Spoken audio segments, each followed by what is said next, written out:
Well, hello, my friends. It's my NHL Pearls of Wisdom time again, and when we feel like 8 o'clock. And you know who this is, right? It's Joe Borek, one of the finest writers in the land for the Philadelphia Flyers, but also knows about everything about hockey. Him and I probably talk for hours now, constantly, ever since we started doing these videos.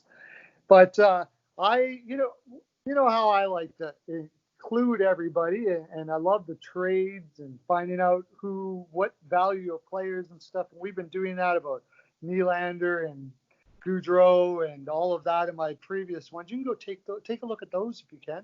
And if you're enjoying this fine broadcasting, remember subscribe and hit the bell is a good thing to do. Also, give us a like if you're a like as well. But I wanted to slip over to a fellow named Steve Novell.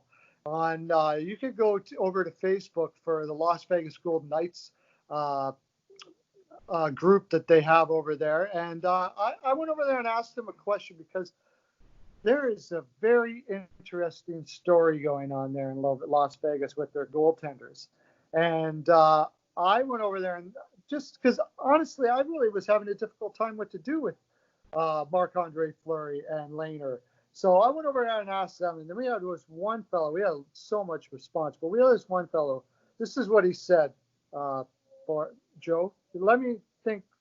Give me what your lean would be on and what he said. I liked what he had to say. It is going to be hard to get Lehner in under the cap. Great goalies are hard to find, and our team is too young to throw in the towel for Fleury's last 2 years of the contract and get rid of high-priced players. If Lehner wants to stay and Fleury is willing to be a backup, I am hopeful our GM finds a way. Honestly, we have too many second-line players. Trading one of the big contracts away and sacrificing some depth will be better for the team.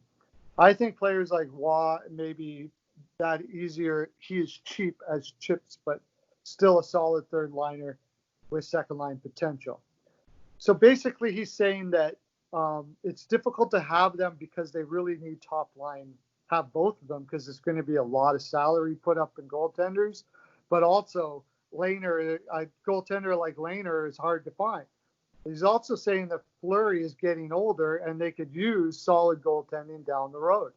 There are a lot of players there that we could trade down and get better results, possibly to make room for Lehner to stay.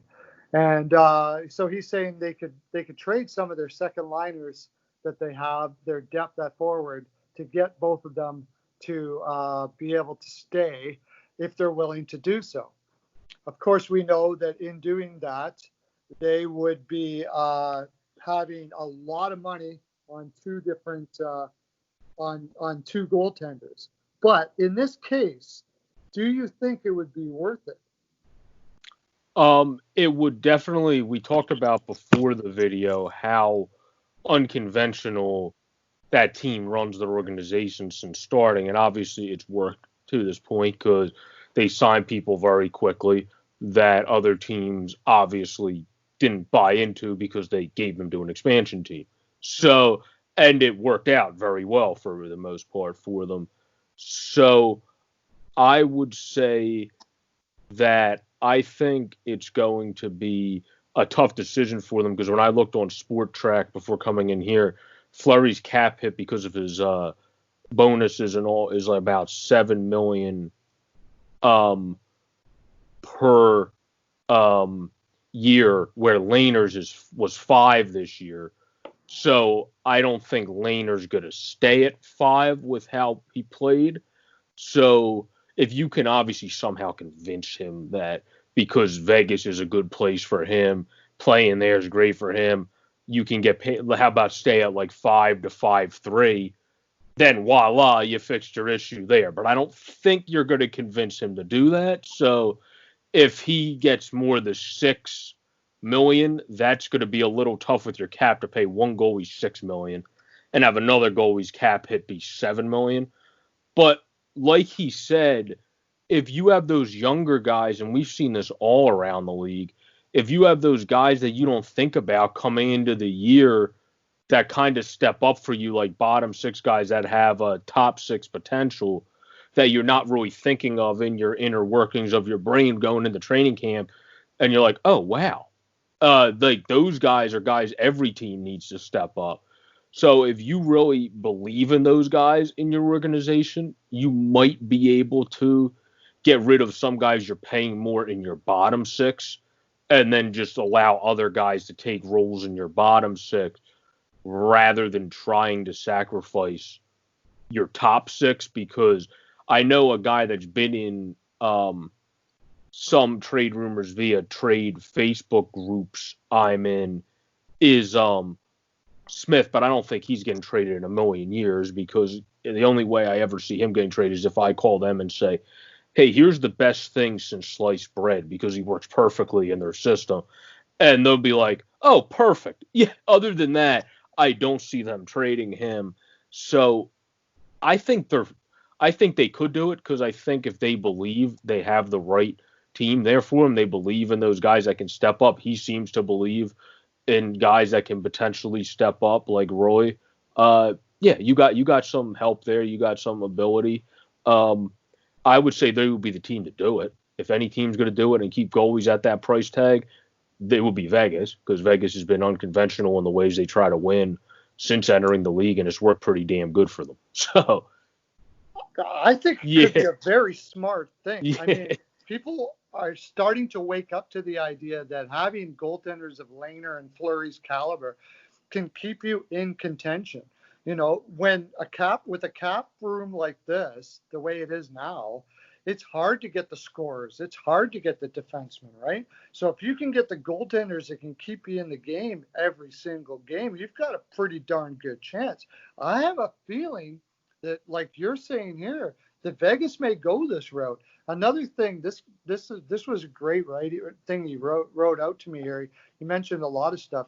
He said that he felt that Marchessault and Tuch were underperforming. I think Tuch has been going through a lot of injuries and getting overpaid. So they could possibly look at those guys still have value.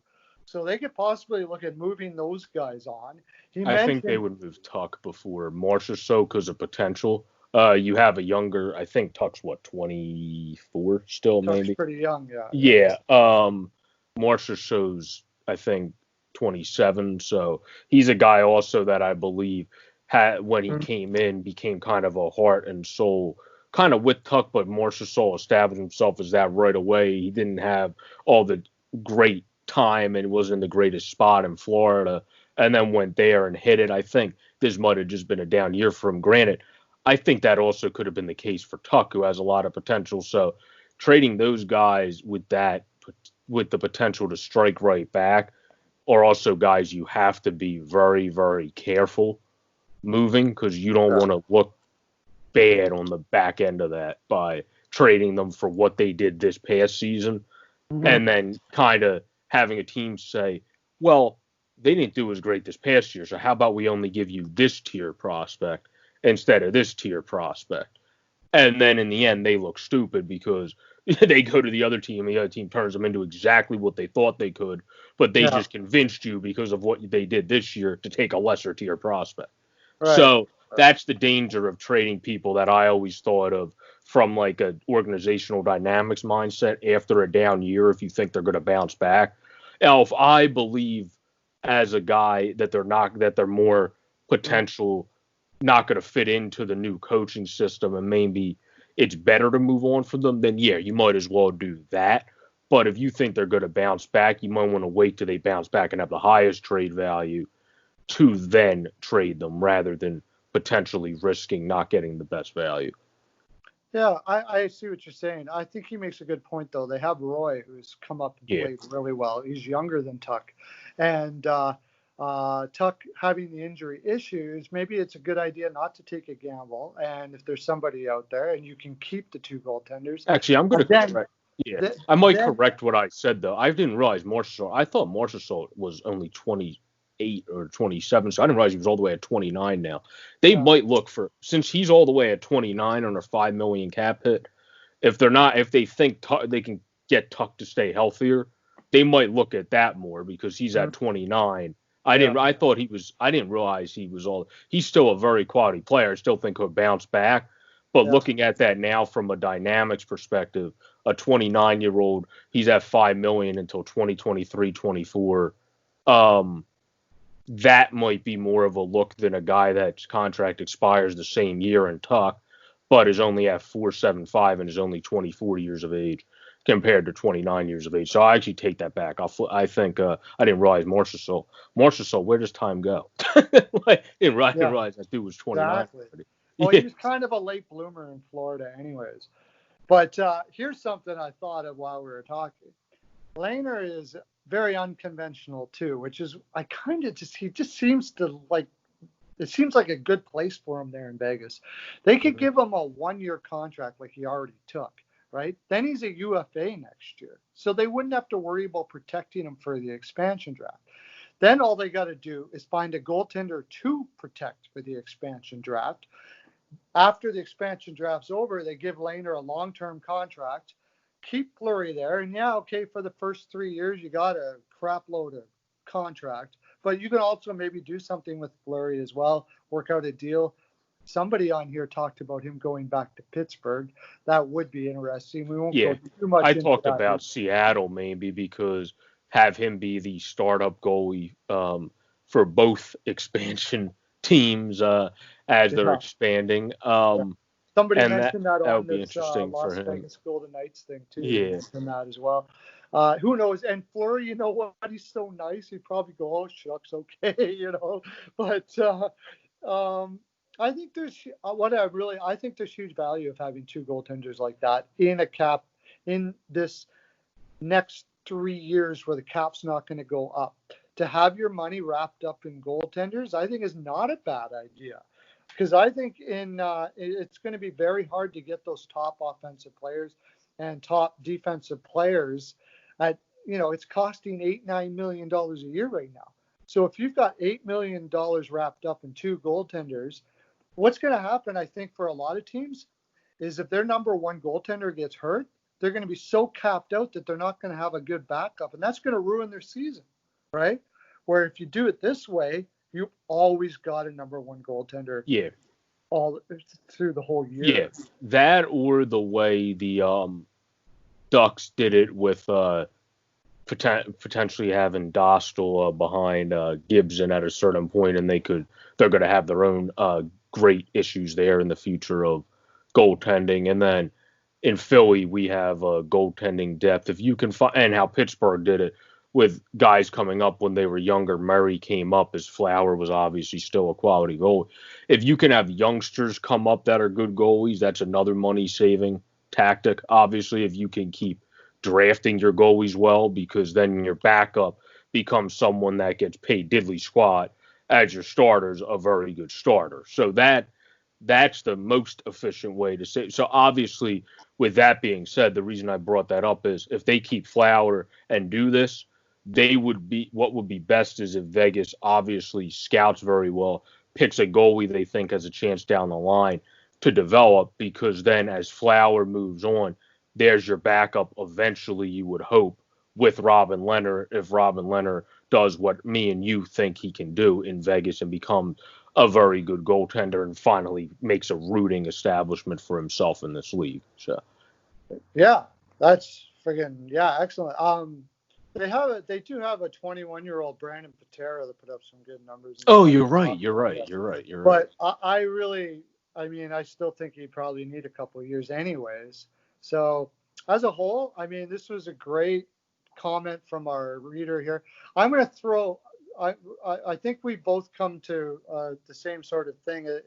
It's going to depend on a lot of things, but if there's any team to do it, I agree with you. The Golden Knights are a team to do it. And the more I think about it, the more I think it could be a very wise thing to do. And I agree with our follower here about the fact that they do have contracts like Marchessault. When you think about it, they're pretty deep offensively. They're going to have trouble holding people for expansion anyways. So they're probably going to have to let a good player go anyway. So why not go and get a draft pick for Marchessault or somebody like that right now? Sign Lehner to a 1 year if you'll agree with that. And don't lose the goaltender, and it helps you in the long run anyways. I think it's not a bad idea. But I'm going to throw a little something because we got a little more time here. I'm going to throw a little something at you. It's kind of, I never prepared you for this at all. Johnny Gaudreau, it's possible, could be leaving Calgary this summer. You being a Philadelphia fan, would you want him? And if you did get him, what would you be willing to offer for him? Yeah, well, obviously that would be a homecoming for Johnny. I think it would be something that would do him well. Also, comfortability perspective. Obviously, he's going to be very comfortable coming back to his hometown. He's going to get to play with. You're not going to have Voracek in that trade because they're not. He's going to get to play with guys that are pass efficient, guys that are also playmakers but score. I think ideally the Flyers would want to put Frost in that trade. Ideally, because they're not going to. I love Morgan's game to potentially develop, but he's a lot more rusty now than rusty's not really the word, raw, like a lot more raw in his skills than Farabee is. So I think ideally we would want to put Frost in it, and then we would probably give them, obviously one of our defense prospects would probably be someone they would ask for, I would think, and then probably another forward. So I don't know who that other forward would be with a draft pick, because we have different guys they could pick from there. So I think the Flyers would rather give them someone else other than Bobby Brink, but for Johnny Gaudreau, they might debate it. So it all depends. If you threw Brink in there, that would be a very interesting player to throw in there. Yeah. I like the way you're saying there. What about like you were what's his name? It just escaped me now. The prospect you were just talking about. The guy that what do you mean, Brink? Not Brink. Before that. Who was I talking about before that? Not Farabee. You said you would probably want to. Morgan. Frost, right? Yeah, Why did I? Yeah, his Frost. name just left me. Frost. I like Frost. Yeah. It's a little questionable what his offensive upside is going to be, but he looks like he could be a good. He could play center or wing. I was thinking, maybe something like they could use some depth in that lineup, and maybe like Frost, Raffle, your first this year, and a good solid defensive prospect or something like that. Yeah. I don't think if they wanted another forward, I'll throw this in there because he's had some injury issues, but I believe he can be great for the Flyers as well, especially in a bottom six role and potentially more. Our guy from Western Michigan, Allison, I would think between Brink and Allison, the Flyers would probably lean towards because of injury issues. Yeah. Giving Allison up because they're really high on both, but you have more question marks, and it's not because of skill whatsoever. It's because of injuries. With Allison, you don't have that with Brink. Yeah. They might debate that, and that would be something. And that would probably be so they didn't have to give up as much when it came to draft. I would think if they put Allison in there, I don't think their draft reward for the Flames would be as high. Yeah, just imagine Gaudreau in that lineup. But thank you for that. Also, I had I forgot his name now, but I had some people asking me where I got these rumors from, and it was several articles. But Michael Anderson, who writes for the New York Islanders, wrote about a month ago about the fact that Calgary was in the running for Hall and was close to getting Hall when Arizona got him. Hall lives in Alberta, loves Alberta, and I think there's a very good chance that Calgary is going to be bullish on bringing Hall over. And it's not as likely that they'd be able to keep both Gaudreau and Hall in this cap situation that we have here now. There also has been rumblings that maybe Gaudreau wouldn't mind leaving. So that was really what it was all about, why we got there. And you can look at our previous, we have lots of offers for Gaudreau, and I'm going to do another video again with all of your suggestions on who Gaudreau may go to, who is offering what, and what have you. Joe, thank you for coming. you have, like, tell them all the podcasts and stuff you're doing. I can't even keep control, I can't even keep tabs on all the stuff you're doing right now. Yeah, we have the Flyers Nitty Gritty team with the great Jamie Bascal, Yarif, Claire, everybody else, Chris, everybody that's great. My friend Zach works over there. That's at Flyers Nitty Gritty on YouTube, and then also on Twitter, in the Twitterverse for people. And then we have True Philadelphian Sportscast spelled out on Instagram that I'm on. It's True_Philly Sport on Twitter. And then Pub Sports Radio I write for. They do some great things. I have a bunch of different writers on there. That's a cool thing for people to check out. They're based down in Texas. And then I also, of course, do stuff for Chasing the Pennant. That's my baseball and stuff for Chasing the Pennant podcast on the Always Next Year podcast group. That's my baseball and stuff. I'm probably forgetting something, and I'll bring it up next video if I am. That's why I don't say it. But so much but yeah, if I am, my sports vote. I don't write for them as often anymore, but that's a cool app because of time. I don't write for them as much. That it's more based off of polling. So you write articles such as, who do you think's going to win the MVP coming into this year for baseball? And I would give 3 people and my reasons, and then who I think's going to win. Then it'll be a poll. So who do you think's going to win? And it'll list the 3 people and you vote on it. So that's a just cool, different dynamic they had for writing articles. So I would check that out for people. But that's all. That's the one that I was forgetting. I don't think I forgot anything else. But yeah, thank you so much for having me on. It's been a blast. I can't wait to be on again. It's always fun to be on. I hope maybe, like we said, to maybe do a 3-person thing with the great Anthony at some time. Be waiting for that. That's coming probably Thursday a.m. We're hoping right now. It'll be Anthony Shirelli, a great writer as well. These great writers come and ask to work with me, and it's just, it's incredible. On Wednesday. Oh, can I shout him out real quick, though? I was going to try to help. Anthony wrote a great article on Dostal with the Ducks. For anybody that wants to check him out, it's at Deli Picks, I want to say, at Deli Picks, at Deli Picks on Twitter. That goes to show how much I like his stuff, because I don't remember a lot of people. Great writer. I don't remember a lot of people's Twitters off the dome, so that's a huge compliment for me, remembering a Twitter off the dome. And on Wednesday, I'm getting together with Jamie Bascal, and that's going to be fantastic as well. Thanks for coming. You can find me on BPAL Picks. You can find me here, and you can find me on a lot of podcasts, including Jamie Bascal's plethora of podcasts that he does. Oh, it's at Deli Tweets, by the way. Deli Tweets. Yeah, I wanted to correct myself. Yeah. So be looking forward to that, because he is great hockey mind, great hockey writer, just like Joe here. Jamie Bascal. We have Steel Flyers we got to shout out to. I mean, geez, all day great writers and great people. Thanks for coming out. I hope that answered. It wasn't really answering questions. I'm glad you gave me the information you did there, sir. And we want to hear all your comments down there. We'll talk about them up here, because you got great minds out there too. Have a great day. Lots of love to you.